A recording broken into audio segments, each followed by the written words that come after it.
안녕하세요. 상반기 성경 공부 구원의 순서 네 번째 시간에 오신 여러분을 환영합니다. 지난 시간까지 소명, 부르심을 받음과 중생, 영적으로 다시 태어남, 그리고 회심, 죄에서 돌이키고 예수님을 믿음에 대해서 살펴보았습니다. 창세전 성부 하나님께서 구원하기로 선택하신 사람들은 외적 부르심, 사람의 전도와 더불어 반드시 내적 부르심, 성령 하나님의 역사를 받아 영적으로 다시 태어나게 되고 생각과 마음과 의지가 변화됩니다. 그리고 죄에서 돌이켜 예수님을 구주로 영접하게 됩니다. 그렇다면 이렇게 성령 하나님의 부르심을 받아 회개하고 예수님을 믿는 자에게 일어나는 일들은 무엇일까요? 그것은 바로 오늘부터 차례로 살펴볼 칭의, 양자됨, 성화, 견인, 영화입니다. 오늘은 구원의 순서 네 번째이자 예수님을 믿는 자에게 일어나는 일들 중 하나인 칭의, 의롭다고 선언됨에 대해서 살펴보겠습니다. 칭의란 무엇일까요? 칭의는 하나님께서 믿음을 통해 우리에게 전가된 그리스도의 의를 보시고 우리의 모든 죄를 용서하시며 우리를 의롭다고 선언하시는 은혜의 행위입니다. 조금 더 쉽게 설명하면 성령 하나님의 내적 부르심을 받아 영적으로 다시 태어나게 된 사람들은 죄에서 돌이켜 예수님을 믿게 되는데 이러한 신자된 사람들의 모든 죄를 하나님께서 용서하시고 그들을 의롭다고 선언하시는 것이 바로 칭의입니다. 칭의에 대해서 조금 더 구체적으로 살펴보겠습니다. 첫째, 칭의는 하나님께서 예수님을 믿는 사람들을 법률상 무죄하다고 선언하시는 것입니다. 누가 능히 하나님께서 택하신 자들을 고발하리요 의롭다 하신 이는 하나님이시니 누가 정죄하리요. 사실 우리가 무죄하지 않다는 것은 우리 자신이 누구보다 잘 압니다. 하나님께서는 더 잘 아십니다. 우리가 아는 우리의 죄보다 하나님께서 아시는 우리의 죄가 더 많습니다. 주의 눈앞에는 의로운 인생이 하나도 없나이다. 그럼에도 불구하고 하나님께서 우리에게 완전한 무죄를 선고, 판결하신 것은 우리가 믿는 예수님께서 우리의 죄값을 완전히 치르셨기 때문입니다. 예수님께서 십자가에 못 박혀 죽으심으로써 우리 대신 치르신 죄값은 우리의 과거의 죄, 오늘의 죄, 미래의 죄 중 어느 일부분이 아닙니다. 예수님께서 우리의 죄값을 부분적으로만 대신 치르신 것이 아닙니다. 만일 예수님께서 치르신 우리의 죄값이 부분적이라면 남은 그 죄값으로 인해 우리는 결코 하나님으로부터 무죄하다고 판결받지 못했을 것입니다. 예수님께서 우리 대신 치르신 죄값은 일부가 아니라 우리의 과거와 오늘과 미래의 모든 죄값 전부입니다. 예수님께서 십자가에 못 박혀 죽으시어 우리 대신 죄의 형벌을 받으심으로써 우리 대신 우리의 죄값을 전부 치르셨습니다. 그래서 바로 이 예수님의 공로 때문에 우리에게는 우리 스스로 치러야 할 죄값이 전혀 남아있지 않습니다. 그렇기 때문에 하나님께서 예수님을 믿는 우리를 무죄하다고 판결하신 것입니다. 이에 대해 웨스트민스터 신앙고백서 제11장 3항은 이렇게 설명합니다. 그리스도께서는 복종과 죽으심을 통해 의롭다 하심을 받은 모든 자들의 빚을 온전히 갚아주셨고 그들을 대신해 성부 하나님의 정의를 온전히 충분하게 만족시키셨다. 완전히 거룩하신 하나님께서는 그것이 아주 조금이라 할지라도 죄값이 남아있는 자를 결코 무죄하다고 하지 않으십니다. 그러나 다시 한번 강조하지만 예수님께서 생명으로 우리의 석방금을 내주셨기 때문에 우리가 지불해야 할 석방금은 더 이상 남아있지 않습니다. 그러므로 예수님을 믿고 하나님에 의해 완전한 무죄를 선언받은 우리를 사탄도, 그 어떤 권세자도, 우리 스스로도 우리를 정죄할 수 없습니다. 두 번째로, 칭의는 하나님께서 예수님을 믿는 사람들을 법률상 의롭다고 선언하시는 것입니다. 이를 아니할지라도 경건하지 아니한 자를 의롭다 하시는 이를 믿는 자에게는 그의 믿음을 의로 여기시나니. 하나님께서 예수님을 믿는 우리를 의롭다고 선언하신 것은 우리가 실제로 의롭기 때문이 아닙니다. 하나님의 의의 기준인 율법에 비추어 볼 때 우리는 여전히 불의합니다. 우리가 이 세상에 살면서 때때로 행하는 선행은 그것이 심지어 가장 선한 것이라 할지라도 하나님께서 보시기에는 죄로 오염되어 있는 것이며 불완전한 것입니다. 이에 대해 하이델베르크 요리문답 62문답은 이렇게 설명합니다. 우리의 선행은 왜 하나님 앞에서 의가 될 수 없으며 의의 한 부분이라도 될 수 없습니까? 하나님의 심판대 앞에 설 수 있는 의는 절대적으로 완전해야 하며 모든 면에서 하나님의 율법에 일치해야 합니다. 그러나 우리가 이 세상에서 행한 최고의 행위라도 모두 불완전하며 죄로 오염되어 있습니다. 이전 강의까지 살펴보았듯이 하나님께서 우리를 부르시고 거듭나게 하시어 우리의 생각과 마음과 의지가 변화되었습니다. 죄를 미워하고 하나님을 사랑하는 자들이 되었습니다. 그러나 그것은 우리가 죄를 지을 수밖에 없는 상태에서 죄를 짓지 않을 수 있는 상태, 달리 말해서 죄를 지을 수밖에 없는 상태에서 죄를 미워하여 죄와 싸울 수 있는 상태로 회복된 것이지 죄를 지을 수 없는 상태로 변화된 것은 아직 아닙니다. 우리가 죄를 지을 수 없는 상태로 변화되는 것은 우리가 육신을 벗어나는 때 또는 예수님께서 다시 오셔서 우리가 부활의 몸을 입어 완전히 영화로운 상태로 변화하는 때입니다.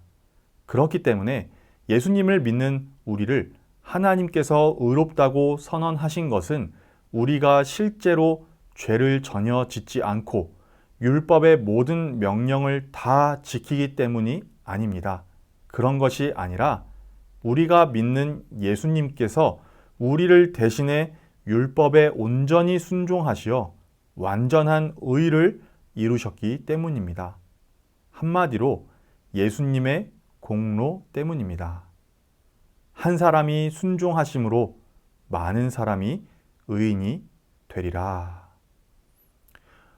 요약하면 칭의는 하나님께서 예수님을 믿는 사람들에게 전가된 예수 그리스도의 공로 때문에 그들을 무죄하다고 그리고 의롭다고 선언하시는 것입니다. 이러한 사실을 우리의 믿음의 선배들은 이렇게 한 목소리로 고백합니다. 하나님은 유효하게 부르신 이들을 또한 값없이 의롭게 여기신다. 칭의는 그들에게 의를 주입하시는 것이 아니라 그들의 죄를 용서하시고 그들을 의롭게 여겨 받아들이시는 것으로 이루어지며 그들 안에서 이루어진 것이나 그들이 행한 일 때문이 아니라 오직 그리스도 때문에 이루어진다. 이것을 하이델베르크 요리문답 60문답은 이렇게 설명합니다. 당신은 어떻게 하나님 앞에서 의롭게 됩니까? 오직 예수 그리스도에 대한 참된 믿음으로만 됩니다. 비록 내가 하나님의 모든 계명을 크게 어겼고 단 하나도 지키지 않았으며 여전히 모든 악으로 향하는 성향이 있다고 나의 양심이 고소하지만 하나님께서는 나의 공로가 전혀 없이 순전히 은혜로 그리스도에 온전히 만족해 하심과 의로움과 거룩함을 선물로 주십니다. 하나님께서는 마치 나에게 죄가 전혀 없고 또한 내가 죄를 짓지 않은 것처럼 실로 그리스도께서 나를 위해 이루신 모든 순종을 내가 직접 이룬 것처럼 여겨 주십니다. 그렇다면 예수 그리스도의 의가 우리에게 어떻게 전가될까요? 이 질문에서 전가라는 말은 그렇게 간주하다, 떠안다 라는 의미를 가집니다. 그러므로 예수 그리스도의 의가 우리에게 어떻게 전가되는가 라는 질문은 곧 우리가 예수 그리스도의 의를 어떻게 떠안게 되는가, 예수 그리스도의 공로가 어떻게 우리의 것으로 간주되는가 라는 것과 같습니다. 예수 그리스도의 의, 예수 그리스도의 공로는 오직 믿음을 통해 우리에게 전가됩니다. 믿음은 그리스도의 의를 받아들이는 유일한 손, 곧 도구인 것입니다. 우리는 오직 믿음으로 의롭다 하심을 받습니다. 그러므로 우리가 믿음으로 의롭다 하심을 받았으니 우리 주 예수 그리스도로 말미암아 하나님과 화평을 누리자.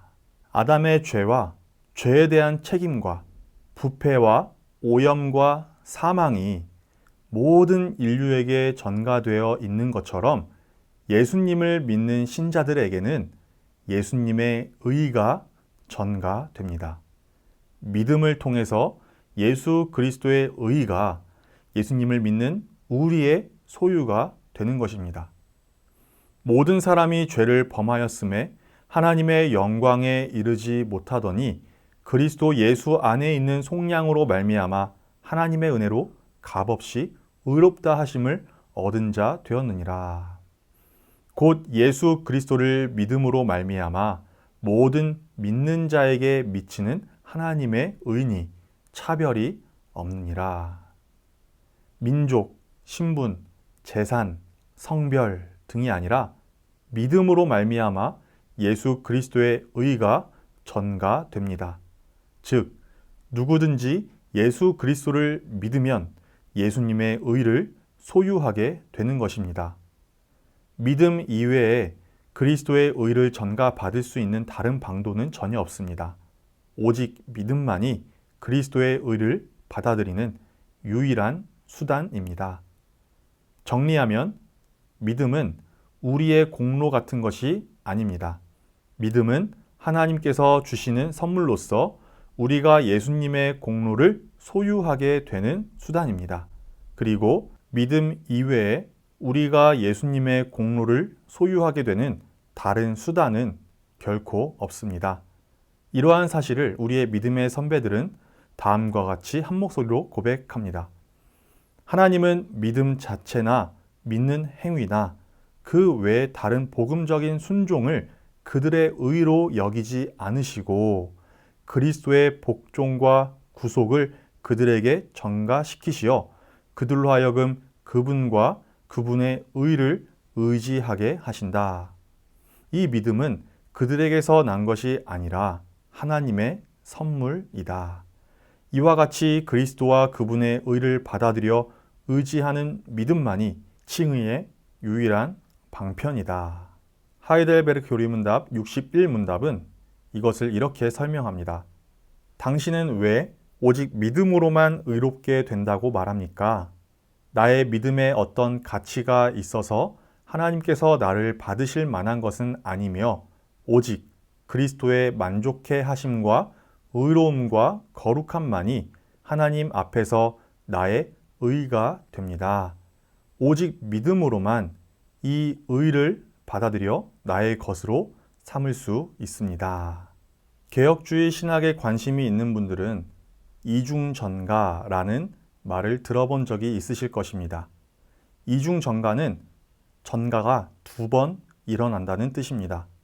앞에서 설명을 들었기 때문에 이제 예수님의 의, 예수님의 공로가 믿음을 수단으로 우리에게 전가되었다는 것은 알겠는데 그렇다면 남은 하나는 무엇일까요? 그것은 바로 신자의 죄가 그리스도께 전가되는 것입니다. 예수 그리스도께서 우리의 죄를 떠안으신 것입니다. 예수님께서 자기 백성의 모든 죄를 다 가져가셔서 그 죄에 대한 값을 치르신 것입니다.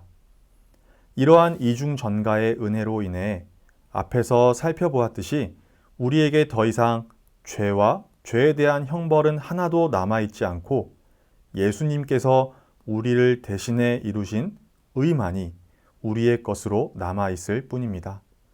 그래서 하나님께서 우리를 무죄하다고 하실 뿐만 아니라 의롭다고 선언하신 것입니다. 얼마나 큰 은혜입니까?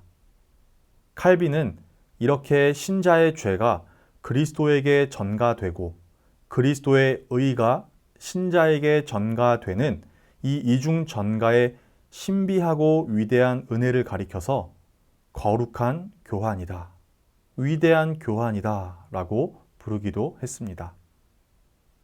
그렇다면 예수님의 공로로서 모든 죄를 용서받고 의롭다고 선언된 이 무한한 은혜를 받은 신자의 삶의 모습은 어떠할까요? 하나님께서 용서하신 우리를 아무도 정죄할 수 없다는 것을 이제 자유롭게 죄를 짓고 살아도 된다거나 우리가 죄 지을 때 하나님과 사람에게 더 이상 용서를 구할 필요가 없다는 것으로 이해하면 안 됩니다.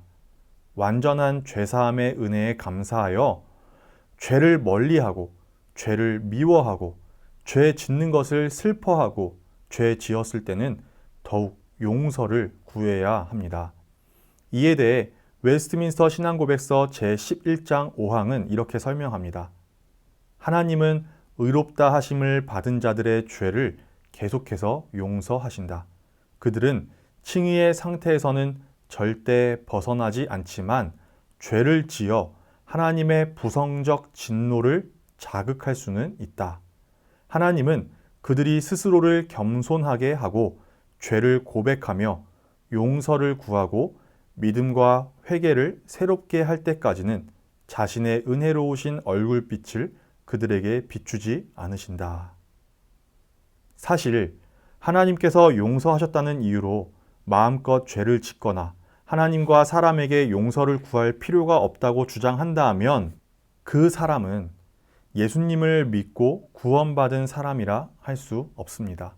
왜냐하면 예수 그리스도의 공로, 우리를 대신해 율법에 완전히 순종하신 것과 죄값을 치르신 것을 그것을 의지하는 참된 믿음의 사람이 죄사함을 받기 전처럼 회개하고 예수님을 믿기 전처럼 생각과 마음과 의지가 새롭게 되기 전처럼 거듭나기 전처럼 성령 하나님의 부르심을 받기 전처럼 살아갈 수는 없기 때문입니다.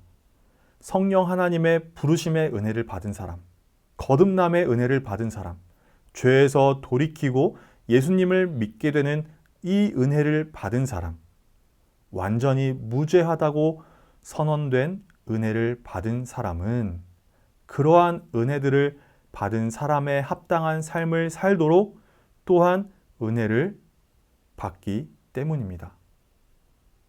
하나님께서는 우리에게 구원의 은혜를 베푸실 때에 단지 죄를 용서하시는 일에서 멈추시는 것이 아니라 우리로 하여금 선한 일을 하도록 하는 데에까지 은혜를 베푸시기 때문입니다. 너희는 그 은혜에 의하여 믿음으로 말미암아 구원을 받았으니 이것은 너희에게서 난 것이 아니요 하나님의 선물이라. 행위에서 난 것이 아니니 이는 누구든지 자랑하지 못하게 함이라. 우리는 그가 만드신 바라 그리스도 예수 안에서 선한 일을 위하여 지으심을 받은 자니 이 일은 하나님이 전에 예비하사 우리로 그 가운데서 행하게 하려 하심이니라. 오직 성령의 열매는 사랑과 희락과 화평과 오래 참음과 자비와 양선과 충성과 온유와 절제니. 이러한 성경의 증거를 하이델베르크 교리문답 64문답은 이렇게 정리하여 고백합니다. 참된 믿음으로 그리스도에게 접붙여진 사람들이 감사의 열매를 맺지 않는 것은 불가능합니다. 오늘 배운 것의 주요한 내용을 확인해 보겠습니다. 먼저, 칭의는 무엇입니까?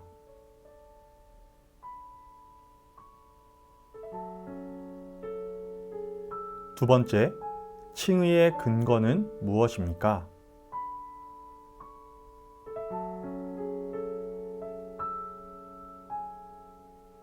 세 번째, 예수님은 어떻게 이 의를 얻으셨습니까?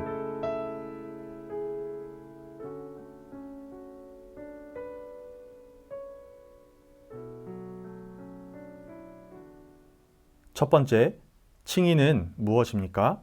하나님께서 예수님을 믿는 사람들을 법률상 무죄할 뿐만 아니라 의롭다고 선언하시는 것입니다.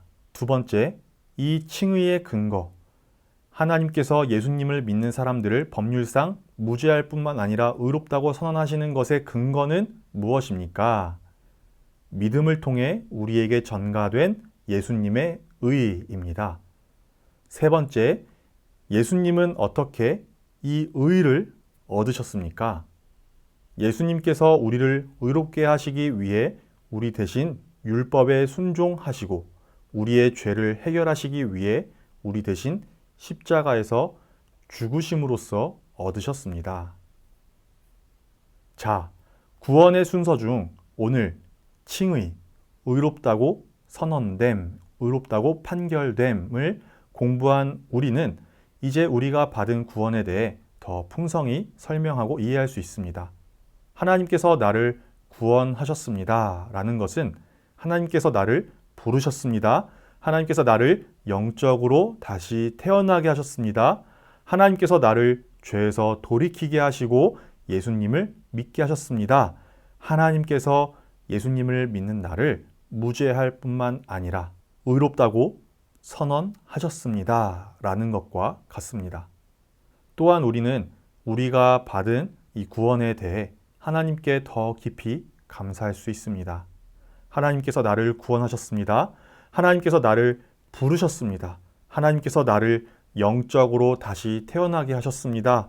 하나님께서 나를 죄에서 돌이키게 하시고 예수님을 믿게 하셨습니다. 하나님께서 예수님을 믿는 나를 무죄할 뿐만 아니라 의롭다고 선언하셨습니다.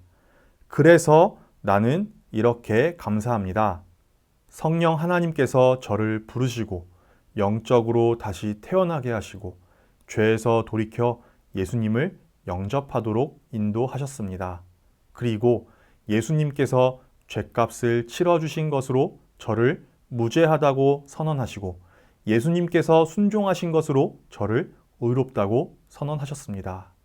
예수님께서 떠안으신 것은 저의 죄뿐인데 예수님께서는 저에게 예수님께서 이루신 모든 좋은 것을 구원을 주셨습니다.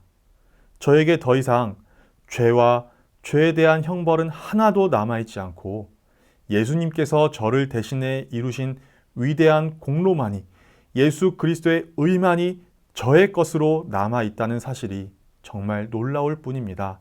감사합니다, 하나님. 감사합니다. 끝으로 오늘 살펴본 칭의, 의롭다고 선언됨, 판결됨을 여러분의 일상의 실제적인 상황에 적용하여 기도해 보시길 바랍니다.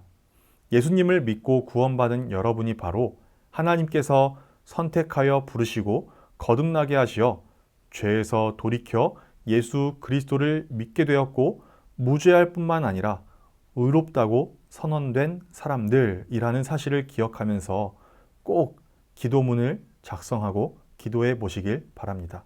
하나님의 의롭다고 선언하심, 칭의를 적용하여 기도하는 예를 몇 가지 안내해 드립니다. 첫 번째 상황으로 원하는 목표 성취에 실패했을 때, 이럴 때 오늘 배운 칭의, 그리스도를 믿는 나를 무죄하다고 선언하시고 의롭다고 선언하심을 적용하여 이렇게 기도할 수 있습니다. 하나님은 제가 실패한 상황에서도 저를 충분히 하나님의 은혜를 받을 만한 존재로 여기십니다. 아직 살아서 할 일이 있고 여전히 가치 있는 존재로 여기십니다. 다른 사람들은 제가 더 살 필요가 없다고, 앞으로의 삶은 가치 없을 것이라고 말하지만 이 자리, 이곳에서 저를 충분하다고 인정하신 분은 하나님이십니다. 제가 이곳에서 하나님의 뜻대로 계속 일해 보기를 원합니다. 라고 기도할 수 있습니다. 두 번째 상황으로, 예를 들면 외모를 근거로 자신의 삶을 규정하려고 할 때 오늘 배운 칭의를 적용하여서 이렇게 우리는 기도할 수 있습니다. 하나님, 외모로 상대방에게 인정받아야만 제 인생이 행복하고 충분하다고 생각하지 않길 원합니다. 하나님은 지금 제 삶을 충분하다고 여기십니다. 외모 때문에 불행해질 것이라고 생각하지 않겠습니다. 저의 이 형편 속에서 앞으로 제게 주시는 새로운 만남과 새로운 여정이 제 삶의 가장 큰 행복일 것을 믿습니다. 세 번째 상황으로, 재정적인 능력이 없어서 삶이 무너질 것이라 생각될 때, 염려될 때 오늘 우리는 그리스도 안에서 나를 무죄하다고 선언하시고 의롭다고 선언하신 하나님의 그 은혜를 생각하며 이렇게 기도할 수 있습니다.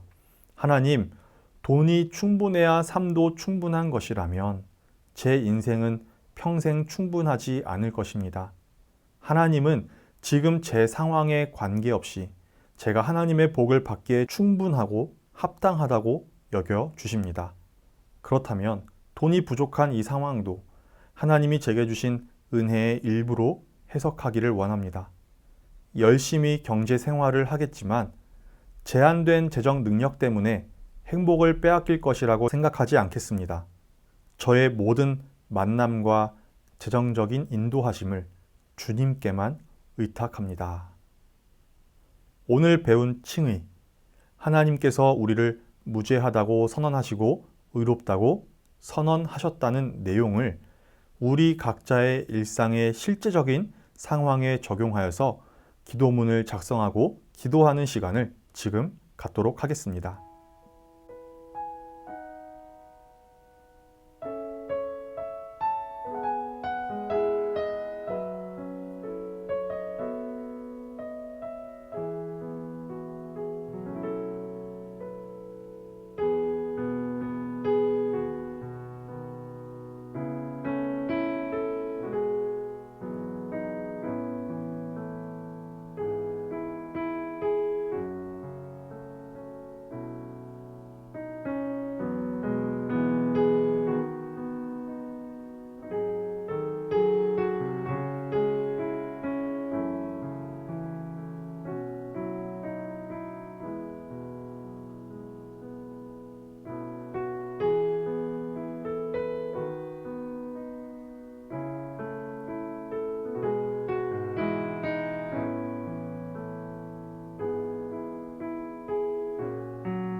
모두 수고하셨습니다. 교재 48에서 52페이지를 읽으면서 복습 정리해 보시길 바랍니다. 다음 시간에 뵙겠습니다. 안녕히 계세요.